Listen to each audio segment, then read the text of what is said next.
Welcome to First Response. This is Martin Houston, and you're tuned in to Tide 1029, and we're so excited to be coming to you as the Alabama Crimson Tide continues their winning ways, and they've moved their winning streak up to 17 games, not losing since last year's loss to the Ole Miss Rebels. I'm telling you, I'm kind of conflicted tonight.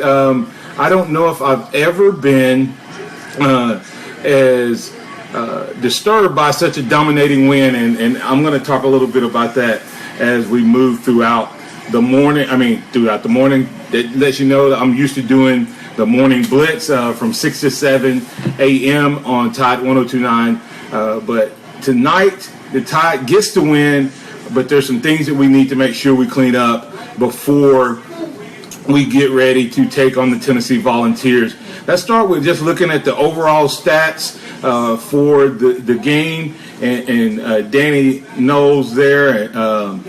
Great play by the quarterback, and also Isaiah Dobney, welcome in. Leon Pierce, welcome in.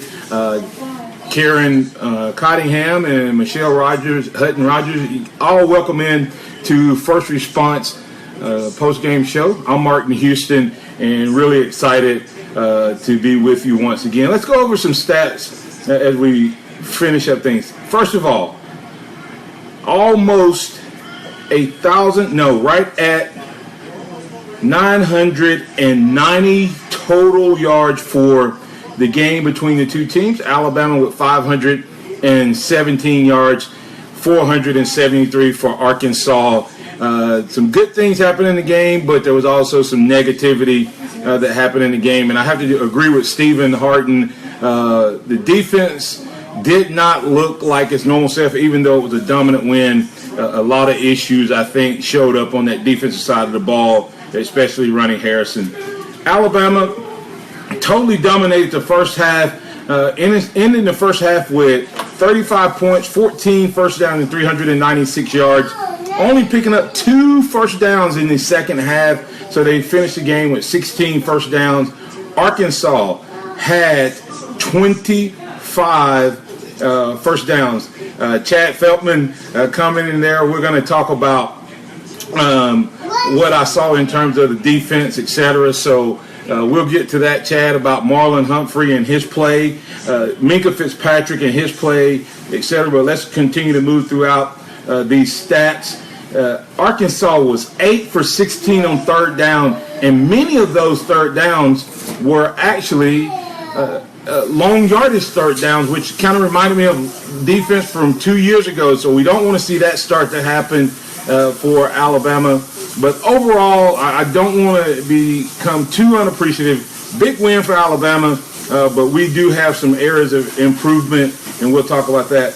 Alabama's offense third down efficiency was 4 for 8, so good job there. 517 total yards, as I said, 473 for Arkansas.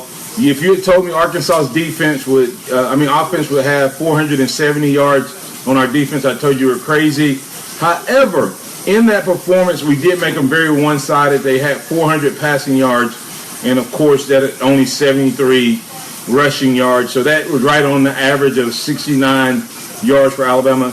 Passing yards for Alabama, 253, and 264 rushing yards. That number could have been much better had we, I think, stuck with the run a little bit more.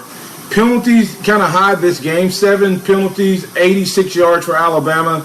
Didn't want to see that, and we don't need to have that many turnovers as we move forward through this season, because those penalties, 86 yards coming back off, will really hurt us.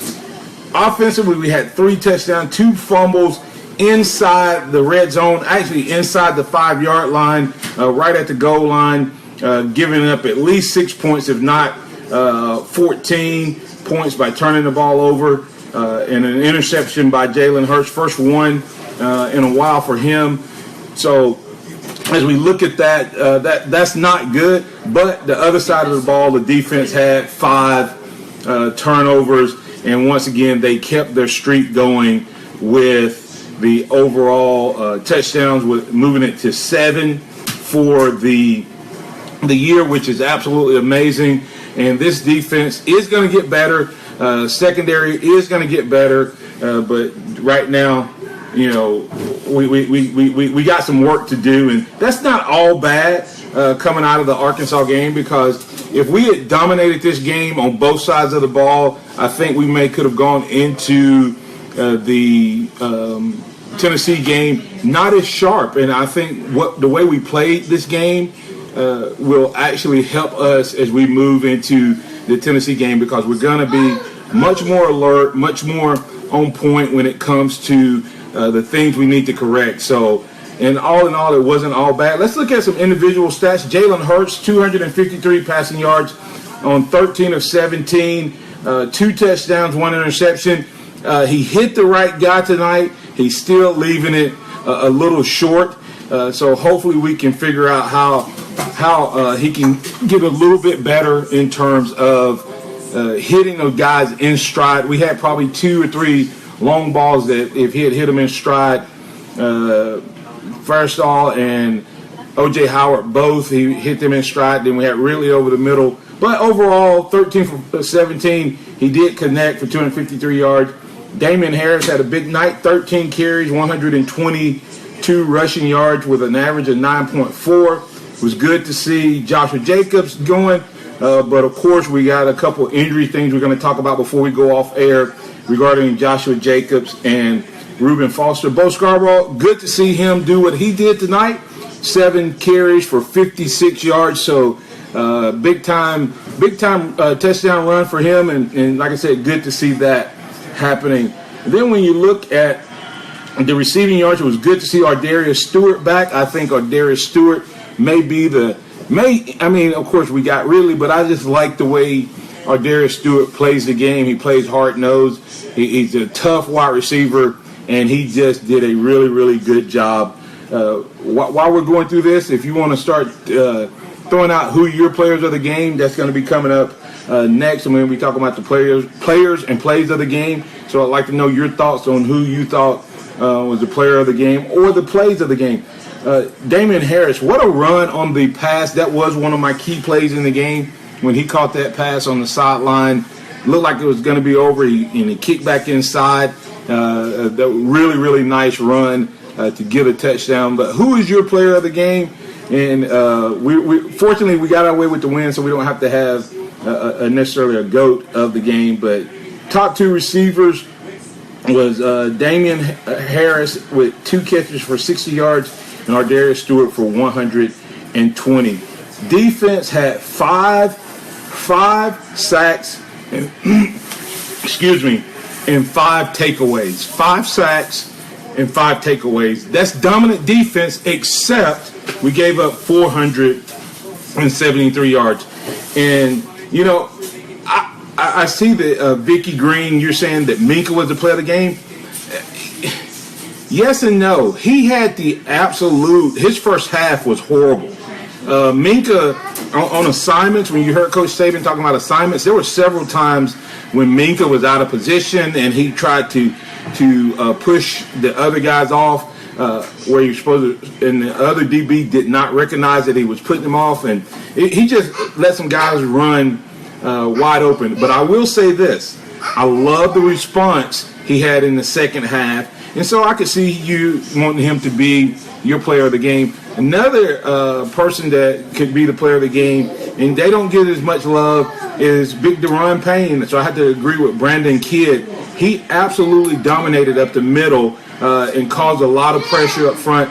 Or you could just go with the front 7 as a whole on whether or not you want to just give it to the front 7, because they absolutely harassed Austin Allen. And I'm going to have to stop right here and give him a shout out, because Austin Allen did an unbelievable job. The kid is tough. He's the type quarterback I would love to have as a part of my team. So I have to give him kudos out for that, 400 yards. But no one's going to say this, but listen to this. In the past, if a quarterback had the type of game that Austin Allen had, throwing the ball and moving around and scrambling, Alabama would have lost these types of games in the past. But the last 3 times a quarterback has had a big-time game, Arkansas, Ole Miss, and Clemson, Alabama has managed to dominate the game, steal or win the game because of special teams and non-offensive touchdown on defense. So that is what we, as you can see, I have a little guest here, my grandson sneaking in the picture. But if you just tuned in, this is First Response Postgame Show. I'm Martin Houston, and we're on Tide 1029's fan page, but you can also catch us each and every weekday morning from 6 to 6 on Tide 1029, Tide1029.com. So, but let's get back to this game, look back at a couple key things. When you look at the way the offensive line blocked tonight, when we ran the ball straight downhill, we were dominant, and I think that's only going to continue. One of the things I didn't like about the game tonight is Jalen kept pulling the ball and wasn't giving it to the running backs, and it looked like the running backs were open. I know he was reading it, but it looked like he misread it a couple times. So we're going to have to improve up on that aspect of the game. But I think tonight was the first time you've seen Alabama's offense and what it can be with Jalen Hurts at the helm. And that's the type of play calling you're going to see. We did see some early speed sweeps, but as the game went along, those kind of went by the wayside. So as you look, here are my key takeaways. Dominant running game that came along, passing game that was more than efficient, and our first down defense, oh my goodness, our first down defense was absolutely dominant tonight because we were blitzing, we were creating pressure, we were creating negative plays. Only thing we got to true up on is the third down defense. Let's see. Let's check and see if we have a few comments here on Facebook. Marlon's getting kind of roasted here, but let me see what we have here. Stephen Harden saying no discipline on defense. It will cost us. I agree with you on that, Stephen. Also, Chad Feltman, Marlon Humphrey needs to be pulled. Marlon needs to get his head right. Stephen Harden said, I agree. Chad Feltman, Marlon keeps giving up big play after big play, game after game. He has, as a recent and all throughout the game, I was making statements about if we play like this against Tennessee and or A&M, we could be in a dogfight and potentially lose the game. Steve Harden, I agree with you. Third down defense looked atrocious. It looked a lot like what we had a few years ago, and we got to clean that up. And the sad part is we kept getting pressure on third down. It wasn't like we weren't getting pressure, but we just either if we didn't sack him, the DBs didn't cover him. So that's kind of the thing. And Joshua Grantham says once the game was out of reach, the defense lost his edge. Same with the offense. Not really. I think the offense lost its edge. Our defense was getting torched early. They had success in that they scored 17 points in the first half, and the defense was still on point then. And I just think that we just got some work we have to do in our defensive backfields. Coach Saban said it at halftime. We didn't play fundamentally sound. We didn't make the plays that we needed to make. We didn't make plays on the ball. And it looked like we were lined up a couple times out of play. Ricky Cochran saying Minka was his player of the game. I can't argue with that. Let me see what else we got here. Stephen Harden saying offensive line play was much better. He also Bo finally ran with a purpose. And best player on the team, according to Sean Kilgore, is Ardarius Stewart. So he was ready to get back in there. Stephen, he wants to put a vote in for Fitzpatrick. Like I said, I'm mixed on whether I want to give Minka the play of the game because Minka stunk it up in the first half but played like an All-American in the second, made some big-time plays. On that return, that was absolutely awesome. I don't know if you saw Eddie Jackson turn to him and say, run this way, and then led the way. Great blocking. And one of the things that you look at when Alabama gets a turnover, we may need to look at putting some of those guys on the offensive side of the ball because when we get a defensive turnover, they immediately become blockers and takes care of what they had to do. According to Chad Feltman, Fitzpatrick is an easy choice, but he loved the way Deion Hamilton played tonight. He stepped up. Let me see.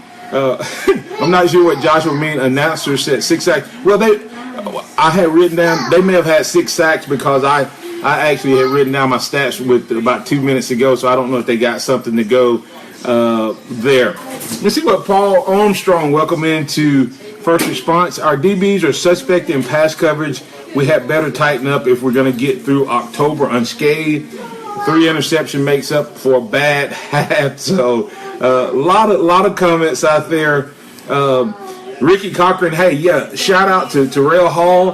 He didn't get a sack, but Terrell Hall, the big freshman, number 24, coming off the corner, got a lot of QB pressure, and I think he's going to step right in down the road when we need him to become more of a contributor. Chad asking, do I think Jonah Williams moves to left tackle come next year? I think so, but I think they're going to leave him over there at right tackle and not say anything about that because we got some big-time recruits that they're wanting to get in. Let's continue to go through all of these comments from everybody. Williams did his part plus some. Let me see. Jeff Brogland, terrible third down defense tonight, not to mention some poor officiating. Nevertheless, another quality SEC road win for Alabama Crimson Tide. Defense is scoring up 14 points. And when you look at this Alabama team, and my final takeaways in terms of this game is, first of all, we got away with the win. Our offense looked the best it's looked all year from start to finish. Made some really, really big-time plays. And we're only going to get better on the offensive side of the ball. I believe that without a shadow of a doubt. And then ultimately, the defense, we got to true up on our secondary coverage and responding to the ball. But when you look at that front seven and the way they hit big time, what's my concern coming out of this game? Pass coverage, pass defense, third down defense, and injuries. We had 2 big injuries. Don't have any updates on them yet. But Reuben Foster left and had to be taken off the field. Not exactly sure what's going to happen there. That's going to be huge because he's not just a playmaker on the field. He is the quarterback of that defense. He's the leader of that defense. And so hopefully he's going to be okay, and it was more precautionary. And Joshua Jacobs, after his first drive and the fumble down on the goal line, not exactly sure what's going on with that, but it looked like there's some type of a lower arm injury on him, and we'll check out and see exactly what's going on there. I have to talk about the officials. The officials, I don't get it. I had some people post and tweet and try to comment with me during the game, and so I knew I was going to be responding here. How you call personal foul on the sack? I don't get. I may be a football purist, but all of this concussion stuff and this making the game safe is ruining football. I understand wanting to make the game safe, but it is getting out of control, out of hand. How could that be a personal foul? He was being blocked and he hit the guy. And then you watch the officials and what the guy did, number 6 did to Jalen Hurts. That's not football. What we got a 15-yard penalty. That was football. But what that number 6 did to Jalen Hurts was not football. And the officials had to see it. They were standing right there, and they did not call it.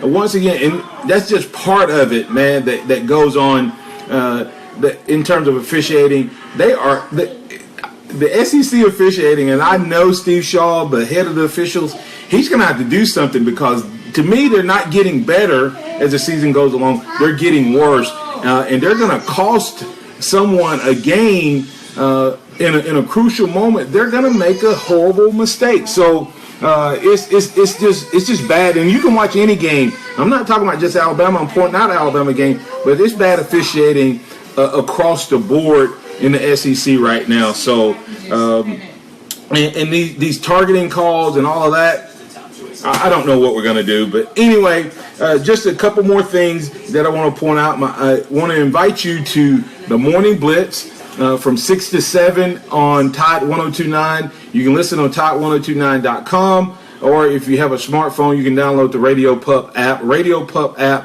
to your smartphone. And you can also follow me personally on my Facebook page. I do Facebook Live for my show each and every morning from 6 to 7, so you can be a part of that. Also, we have great programming that starts at 6 and goes to 6 p.m. I'm followed by Wimp and Barry Sanders on Inside the Locker Room from 7 to 9. Gary Harris takes us from 9 to 11 with the Gary Harris Show. After Gary Harris, you have Travis Ryer. He's a Bama Online senior analyst for BamaOnline.com. He has Southern Fried Sports that takes you up to noon. And from noon to 2, you have Aaron Suttles with the Suttles Approach. And then from 2 to 6, you have Ron Fowler of The Game. And it's just great programming, all Tide, all day, your home for Alabama sports. So make sure you make that a part of your radio listening. And yes, we're a little biased, a lot biased, totally biased. But we love Alabama, and we get to cover the greatest team in the country. And if you want to know what's going on and stay tuned and stay connected, you need to do that. I want to invite you to be a part of the show. I'm going to start off the week every Monday with the good, bad, and the ugly. But I'm also asking this question. Stop. Why do you hate the Tennessee Vols? That's going to be kind of a theme that I run. Because everybody thinks that the Auburn game is the biggest rivalry, and it is big time. But this Tennessee rivalry is huge, and I want to know from you, Alabama fans, why you hate the Vols. If you'll tweet at the Blitz 1029, at the Blitz 1029, tweet to me why you hate the Vols. Why you hate the Vols at the Blitz 1029, and we can do that.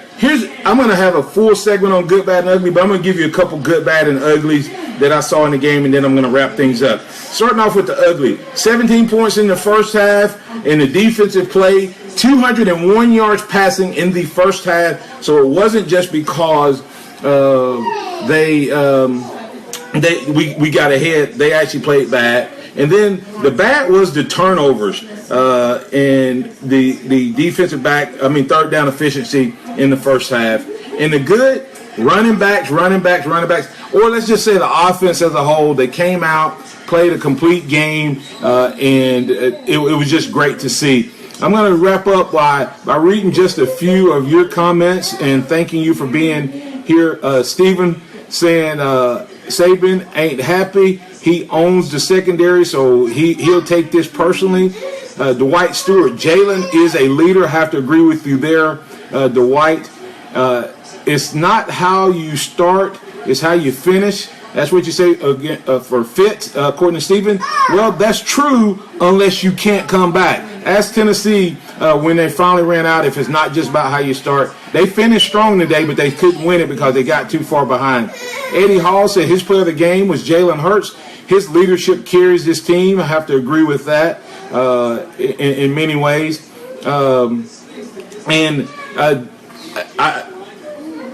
me read this. David Cottingham and his wife Karen were telling me, corrected me that Hall did get a sack on the last series, and that's the sack that I missed. I said 5 for 5. Hall got a sack. That's what moved it up to 6 sacks, 5 takeaways for the team. Jamie Samuel says, I love Hurts, but I'm going to tell you, Fitzpatrick and that 100-yard return was awesome. Rammer Jammer, Yellow Hammer, baby, way to go, Todd. Ball security is shaky, but still proud of this team, according to Dwight Stewart. Jacob has a injury to his elbow, is an update I'm getting here. So we'll follow up on that. So make sure you stay with Todd to know what's going on there. When Bama runs the ball, when Bama runs, Bama is playing Bama ball. That's according to Chris Norris. Foster and Alphonse Taylor had concussions. I didn't know. I totally forgot about Alphonse being out when I saw Big Lester Cotton in and doing a good job. Let's hope that Foster and Alphonse are back for the game.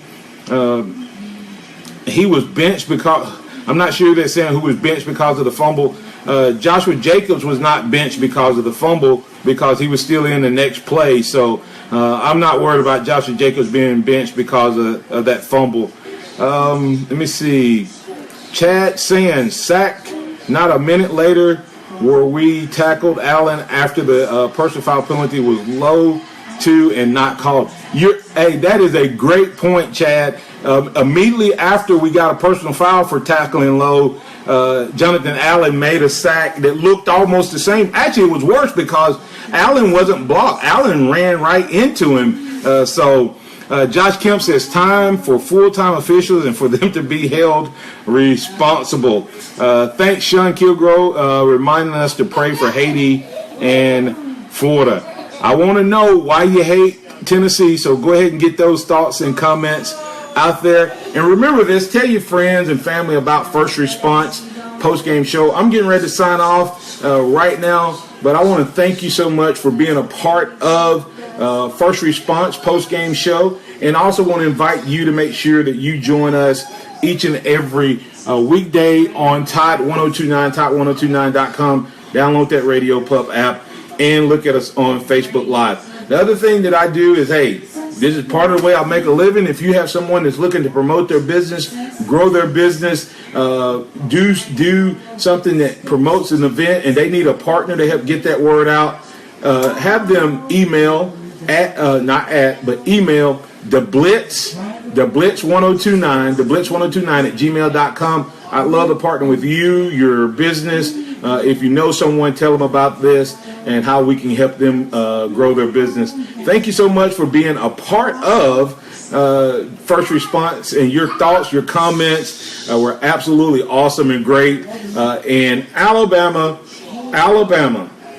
rolls once again to a 49-30 victory with over 500 yards of offense against the Arkansas Razorbacks. And I didn't think this game would be close, but I also didn't think that they would score 30 points. But glad to see the Tide get the victory as we prepare to go into next week against Tennessee. I think Alabama's going to roll the same way next week against the Tennessee Volunteers. There's a lot of injured players for Tennessee, and I think this Tide team is on a mission, and I think this team can run the table, and that will start next week as they take on the Tennessee Volunteers. So join Tide 1029 so that you can know what's going on with all of the Alabama preparation as we go into Vol Week. Once again, send me a tweet at the Blitz 1029 of why you hate the Vols. Just tweet at the Blitz 1029. This is why I hate the Vols. All right? I need that. It'll help make my show better. Thank you so much for being a part. I'm Martin Houston. This is First Response Post-Game Show. Signing off. God bless. Jesus bless you. Go to church somewhere tomorrow. Roll Tide and have a great day.